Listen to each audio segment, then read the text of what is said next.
Bonjour tout le monde. Ça va, vous m'entendez là? Très bien. Merci. Ouais, on est très, très heureux d'être là. C'est vrai que ça fait remonter des souvenirs et de retrouver aussi des frères et sœurs qu'on a connus. Alors j'ai remarqué quelque chose, c'est en vous voyant les frères et sœurs avec qui on était il y a 31 ans qu'on est arrivé. Alors j'ai remarqué un truc, c'est que vous avez vieilli. Bon, je me dis que si vous aviez vieilli, ben, personne n'y échappe. On a passé, c'est vrai, une bonne journée hier et je voudrais vous entraîner dans euh, une pensée qui fait partie d'un ensemble. Vous pourrez le retrouver sur YouTube si ça vous intéresse. Quelques nouvelles, on va bien, la famille va bien. Depuis, oui, c'est vrai qu'on a eu les 15 dernières années pour nous ont été vraiment à fond la caisse, comme on dit, à fond les ballons. Et depuis le 1er avril, on est à la retraite. Alors, c'était pas un poisson, c'est vrai. Et on apprécie vraiment ce temps, cette période. Là, on est très heureux de ce temps qui est un petit peu cool, décontracté, comme des vacances, quoi. Hein. Voilà. Il y a un texte qui dit, je sais pas, j'ai un retour là? Ouais. Voilà. Je ne sais pas si vous avez votre attention a été retenue par ce verset déjà dans l'évangile de Jean. La loi a été donnée par Moïse et la grâce et la vérité sont venues par Jésus-Christ. Alors on a une phrase dans laquelle il y a deux blocs de phrases qui s'opposent. Il y a eu la loi, maintenant il y a la grâce. La grâce et la vérité sont venues par Jésus-Christ. Et j'ai voulu m'arrêter sur la grâce parce que c'est vraiment quelque chose qui est intéressant, qui est très fort. Et la diapo suivante, je te fais signe comme ça. Hein. Voilà, on fait des réglages là parce que il y a un peu de technique. La suivante, s'il te plaît. Merci. Voilà, c'est que l'apôtre Paul, c'est intéressant de commencer par là. L'apôtre Paul, c'était un pharisien. Et il dit, je suis pharisien de la plus rigide secte de ma religion. Il dit ça dans les Actes des Apôtres. Et ailleurs, on découvre qu'il est fils de pharisien. Ça veut dire quoi? Et j'aimerais qu'on est dans l'introduction là, qu'on puisse bien s'imprégner de ça. Ça veut dire que Paul, depuis son enfance, il a grandi dans le pharisianisme. Or, le pharisianisme, c'était une rigidité totale. On apprend par exemple d'un pharisien qu'il donnait la dîme de tout. Ça voulait dire que dans son jardin, s'il y avait 10 tomates, il donnait une tomate à Dieu. C'était comme ça pour tout. Ils observaient du matin au soir des commandements, des règles. Il fallait se laver les mains, etc., etc. Je ne vais pas rentrer dans les détails, mais imaginez seulement un petit garçon qui grandit là-dedans. Il ne connaît pas autre chose. La seule représentation de Dieu qu'il a, c'est au travers de ça. Il est pharisien, fils de pharisien. Je dirais presque que Paul, c'était un organisme génétiquement modifié. Jusque dans son ADN, pharisien, c'était écrit. On pouvait trouver un chromosome pharisien. Et voilà que sur le chemin de Damas, il rencontre Jésus. Et voilà qu'il se met à prêcher. Et quand il prêche, il va parler de la grâce. Et il va en parler d'une telle manière que ses auditeurs vont être scandalisés. Quoi? Pécherions-nous parce que nous sommes sur la grâce? Ils étaient en train de comprendre avec le discours de Paul que Paul les autorisait maintenant à pécher. Vous connaissez ces passages. Qu'est-ce que je veux dire par là? Je veux dire par là que, et Paul va dire que c'est par révélation qu'il a compris tout ça. Vous voyez comment il est passé du pharisianisme à un des meilleurs prédicateurs ou orateurs de la grâce. La grâce, c'est la manifestation de notre liberté. D'accord avec ça ? On est toujours dans l'introduction et j'ai voulu illustrer ça. Diapo suivante. Non, sa manifestation. Reviens un petit peu parce qu'il y a un petit mot là, les assassins de la grâce. C'est difficile la grâce. C'est quelque chose qui est vraiment pas dans notre nature. C'est quelque chose qui vient tout le temps buter parce que nous avons été dressés pour mériter tout ce que nous avons. Le mot grâce, il a donné un adjectif, gratuit. Et quand c'est gratuit, c'est pas cher. Quand c'est gratuit, on paye rien du tout. Mais nous, on a été éduqués, dressés pour ça. Prenez un enfant, il a une récompense parce qu'il a bien travaillé. Il est félicité parce qu'il est sage. Et dans tous les domaines, on a été habitué à mériter et on n'accepte pas, on a du mal à accepter que quelque chose puisse être donné gratuitement. On a du mal à accepter que Dieu puisse nous aimer si on est imparfait.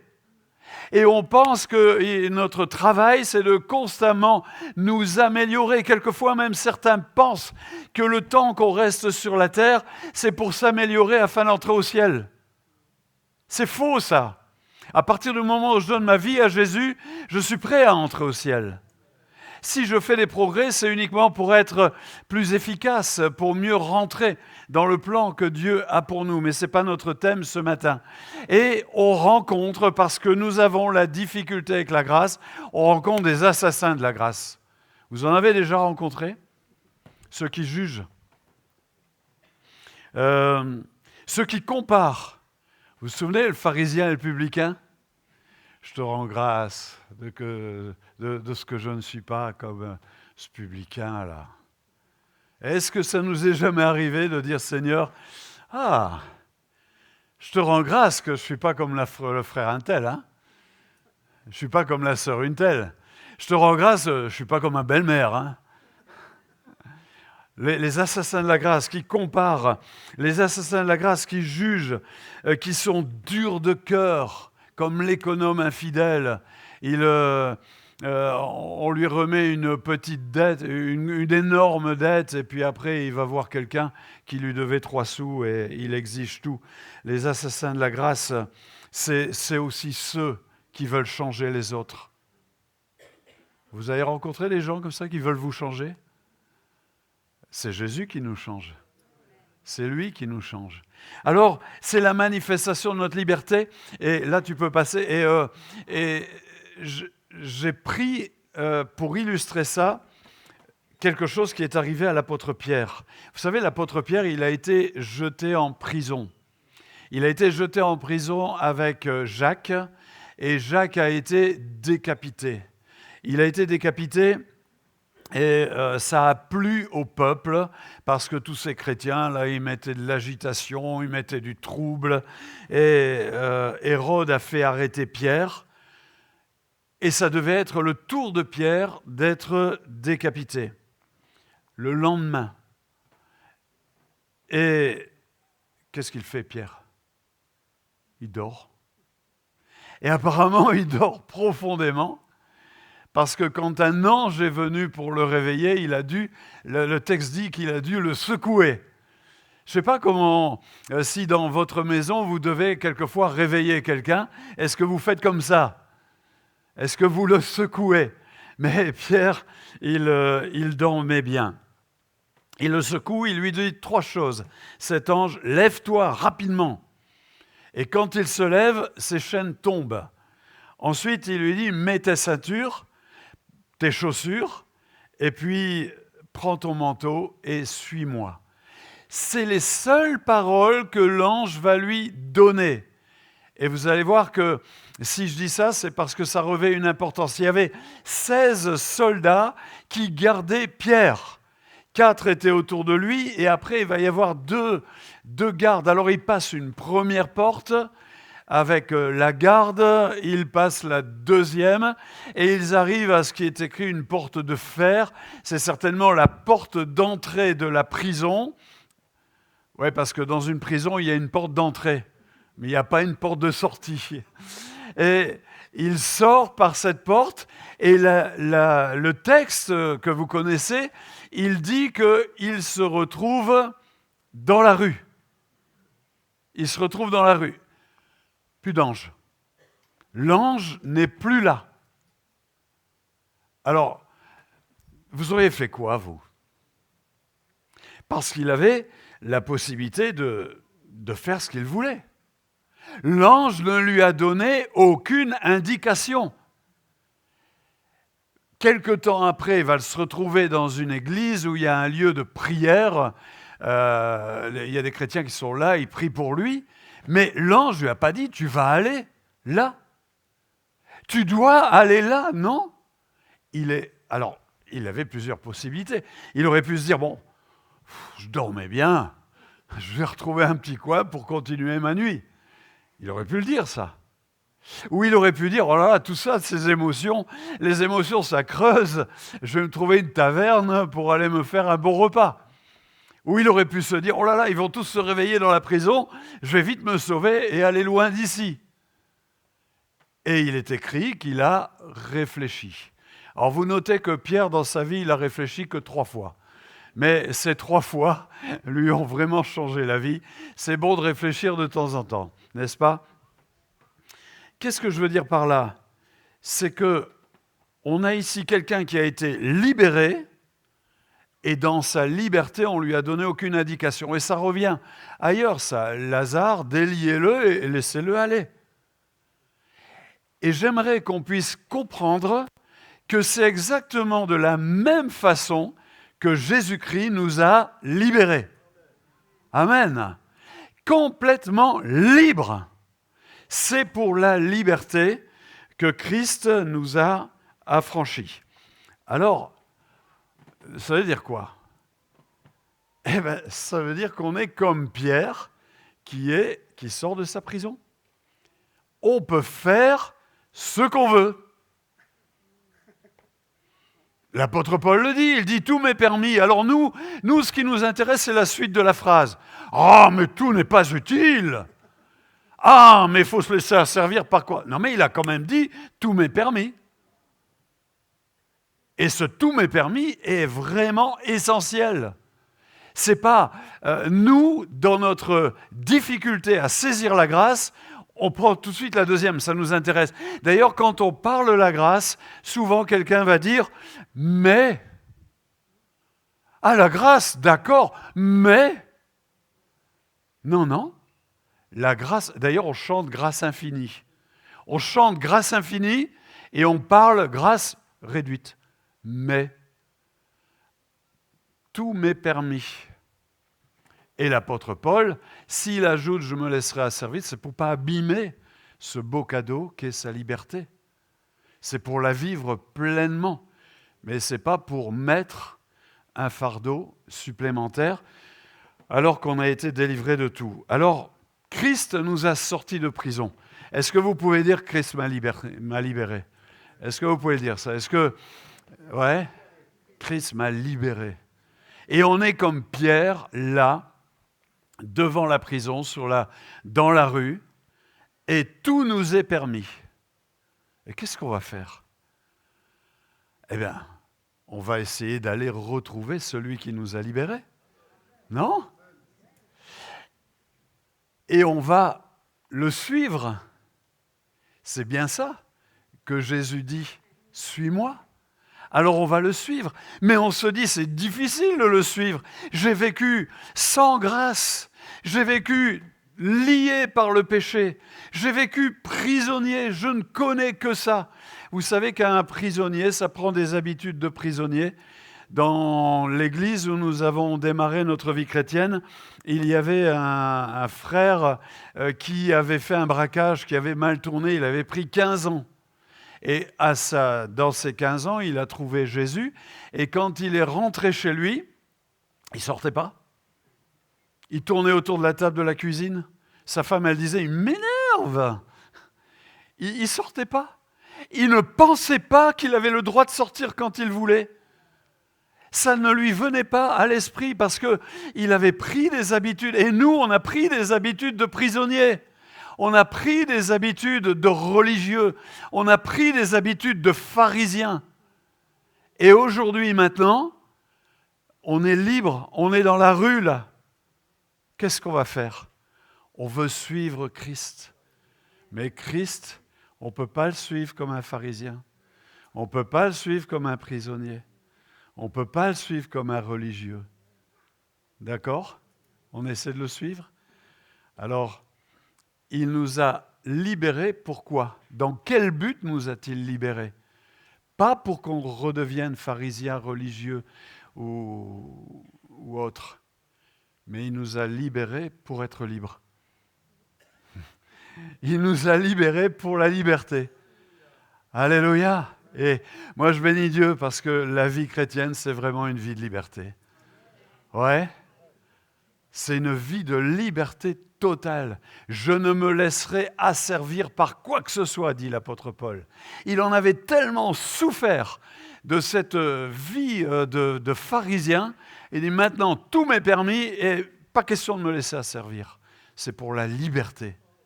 Et nous, on va dire, mais je ne peux pas faire ça, je ne sais pas le faire. Toute ma vie, j'ai grandi comme ça, lié. Je ne sais pas. Eh bien, là, le Seigneur va nous dire, t'inquiète, j'ai tout prévu. Est-ce que certains ont déjà fait une croisière? Personne n'a jamais fait de croisière ici? Est-ce que vous avez pris la formule all-inclusive? Oui? Il me dit oui en faisant ça. All inclusive. Il y a une fille qui est partie un jour très très loin pour des raisons professionnelles et ses parents discutaient avec elle comme on fait aujourd'hui avec les systèmes Zoom, WhatsApp. Et un jour, ses parents ont décidé d'aller la voir. Alors, ils ont économisé, ils se sont achetés les billets d'avion très très chers. Et dans l'avion, l'hôtesse est venue leur proposer un verre d'eau. Ils n'ont pas osé prendre. Et puis, l'hôtesse est venue avec un plateau repas. Ils n'ont pas voulu y toucher. Et quand ils sont arrivés, ils ont vu leur fille à l'aéroport et ils ont dit à leur fille, conduis-nous vite chez toi, on a soif, on a faim, on est fatigué, on n'en peut plus. Et la fille dit, mais ils vous ont rien donné dans l'avion? Ah si, mais tu sais, on a tellement dépensé pour le billet d'avion qu'on n'a pas osé s'acheter le repas. Mais elle dit, mais c'était tout compris. All inclusive. Et ce que je voudrais montrer ce matin, c'est que suivre Jésus, c'est all inclusive. Ouais? Allez, un petit peu d'anglais là, dites-le avec moi. C'est all inclusive. Alors, qu'est-ce que c'est qui est all inclusive? C'est tout d'abord ce que Jésus a dit sur la croix. Il a dit, oui, allô? Allô? Merci. Il a dit, tout est accompli. Tout est accompli. On va retrouver ce mot « tout » dans les exemples qui vont suivre. C'est quoi? Les prophéties sont toutes accomplies. Il y en a qui se sont amusés à faire des statistiques pour savoir combien on a de chances que toutes ces prophéties s'accomplissent sur une personne en 30 ans, au même lieu, au même endroit de l'histoire. Et ils ont trouvé que c'était 1 sur 10 puissance 17. C'est-à-dire vous mettez un 1 et vous mettez un 1 suivi de 17 zéros. Vous avez une chance sur 10 puissance 17. C'est comme si vous mettiez des billets de 20 € sur tout le territoire de la Drôme, et puis il y a un billet, vous marquez d'un point rouge, et que du premier coup, vous trouviez le billet marqué du point rouge. C'est à peu près ce genre de proportion-là. Ça veut dire que c'est quasiment impossible. Et pourtant, toutes les prophéties qui parlaient de Jésus, les détails prophétiques qui sont là, eh bien, se sont accomplis. Tout est accompli. L'œuvre du salut, c'est le sacrifice parfait. Tétélestai, c'est ce que criait la foule quand le coureur dans le stade arrivait le premier. C'est le cri du vainqueur, tout est accompli. C'est le pardon des péchés. Tétélestai, c'est aussi ce que le banquier écrivait quand vous aviez payé votre dette. C'est accompli, et accompli, le mot accompli, il contient, dans le télestai, là, ça veut dire c'est parfait, c'est complet. Il n'y a rien à ajouter. Il n'y a rien à ajouter. Et si j'insiste là-dessus, ça peut vous paraître tellement évident, mais quand on est sauvé, il n'y a rien à ajouter. Amen, c'est incroyable. Enfin, si, il faut le croire, mais je veux dire, c'est tellement étonnant, c'est tellement surprenant. On a tellement ce réflexe de vouloir ajouter des choses, de vouloir compléter. Mais non, ce que Jésus a fait sur la croix, c'est complet, c'est total. C'est horrible, c'est affreux. Les souffrances qu'il a endurées, mais il a gagné, il est vainqueur, il est sorti du tombeau et il n'y a rien à ajouter. C'est all inclusive. Amen. Alors, il y a le salut, mais il y a encore autre chose. C'est que nous avons été bénis de toutes sortes de bénédictions. Toutes sortes de bénédictions. Tu peux dire à ton voisin, « Hey, j'ai un truc à te dire. Tu sais, moi, je suis béni de toutes sortes de bénédictions. »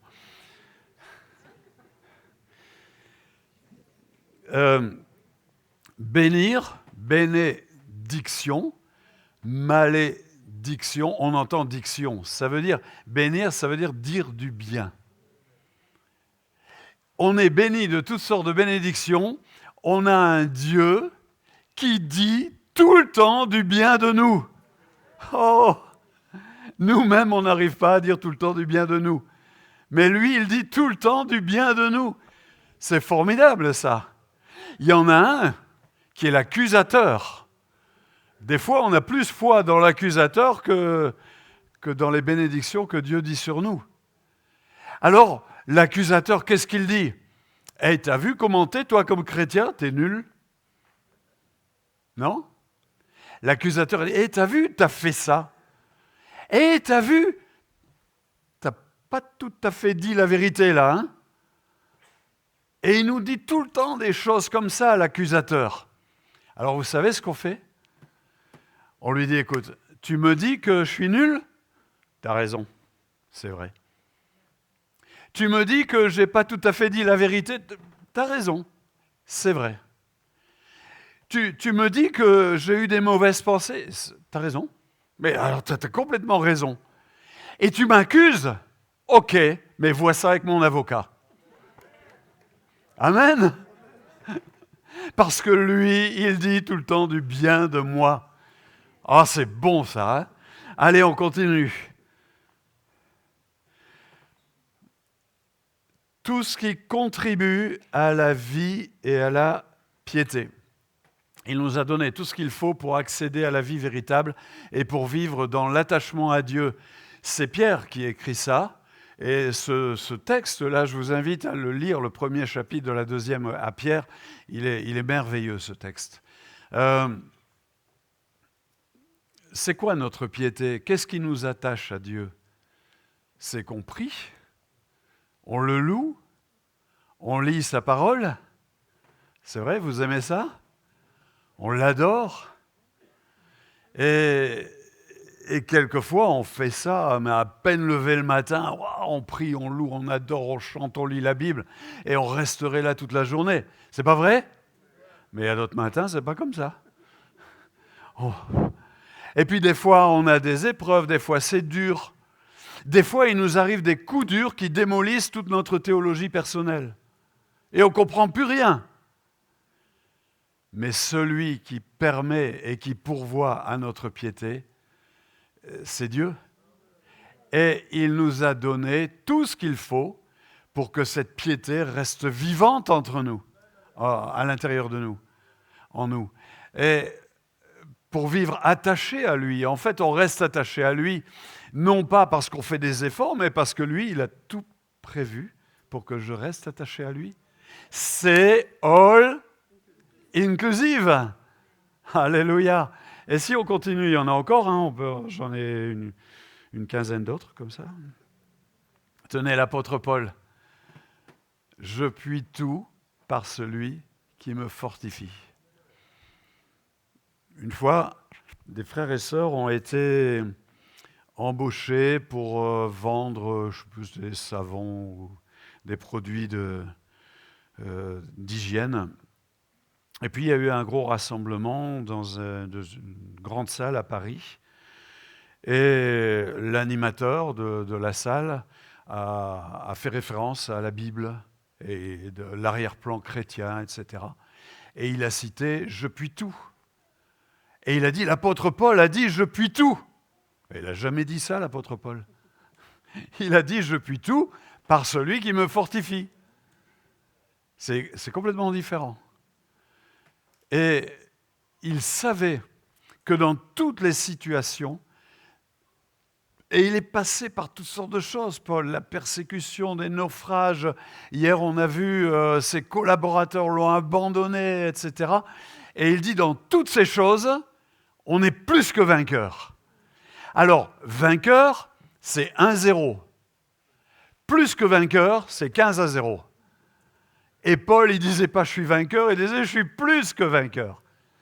Il savait que dans cette liberté qu'il avait connue, il savait que dans sa décision de suivre Christ, il y avait une réserve de victoire inépuisable.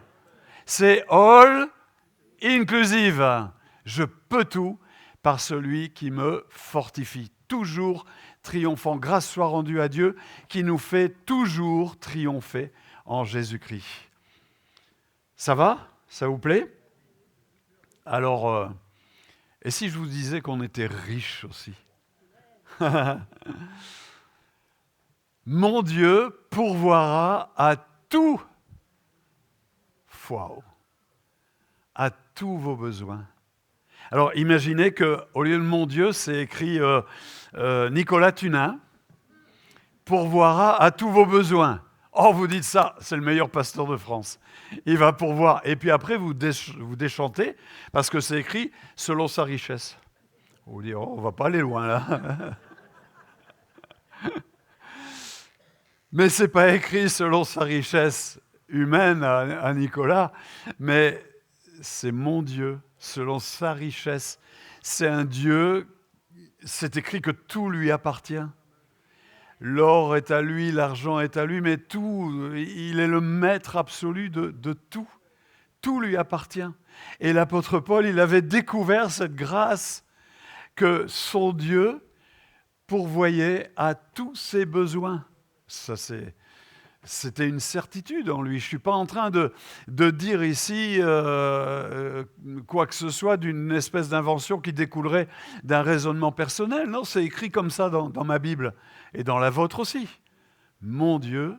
Alors le « mon » est intéressant parce que Dieu n'était pas un inconnu pour Paul. C'est mon Dieu. Et moi, j'aimerais vous dire ce matin, mon Dieu, ce n'est pas le vôtre. Ouh là, il y a un Dieu, tout ça. Non. Oui, il y a un seul Dieu. Mais mon Dieu, moi j'ai vécu des choses avec lui qui me sont personnelles et secrètes. Et ça a forgé ma personnalité, ça a forgé ma foi. C'est mon parcours. Et c'est pour ça que je dis, c'est mon Dieu. Et vous pouvez dire la même chose. Mon Dieu. Et j'ai cette certitude qu'il pourvoit à tous mes besoins. Parce que c'est écrit dans sa parole. Et sa parole, elle est vraie. C'est le contrat de la croisière. C'est all inclusive. Il pourvoit à tous mes besoins. Vous avez tout pleinement en lui. C'est encore écrit là. Alors, ce matin, Dieu nous a libérés. Ouais, tu peux y aller là. Dieu nous a libérés et on est réellement libre. J'aimerais que nous puissions faire un examen de la gestion de notre vie chrétienne. Souvenez-vous, ce jour où vous avez donné votre vie à Christ. Souvenons-nous de ce jour. Oh, c'est pas si loin, hein? Ça passe vite, mais c'est pas si loin. Ce jour-là, waouh, on a été libérés. Moi, je me rappelle de ce mois d'avril à Dunkerque. J'avais même l'impression que les arbres avaient été repeints, que le ciel, le bleu, était plus pareil. J'avais l'impression que je ne touchais pas terre, que je volais. Et je devais être super beau parce que le lendemain, quand Catherine m'a vu, elle a dit « c'est plus le même ». Et j'en ai vu comme ça. On a quelqu'un dans notre famille qui s'est converti à un DNJ, là, qui vient de Russie. Et une semaine, quand elle a expliqué son expérience, une semaine après, je suis allé la voir. Oh, elle avait un regard triste auparavant, dur, à cause de tout ce qu'elle avait subi. Mais là, elle était rayonnante. Vous vous souvenez de ce jour où vous avez donné votre cœur à Jésus ? On n'a pas adopté une religion, on a reçu une transformation. Wow, on est devenu des... Là, j'ai vu qu'il y a Reborn, j'ai vu passer Reborn, c'est quoi ça? Groupe de jeunes. Mais ne l'appelez pas en anglais, appelez-le en français, ça fait René.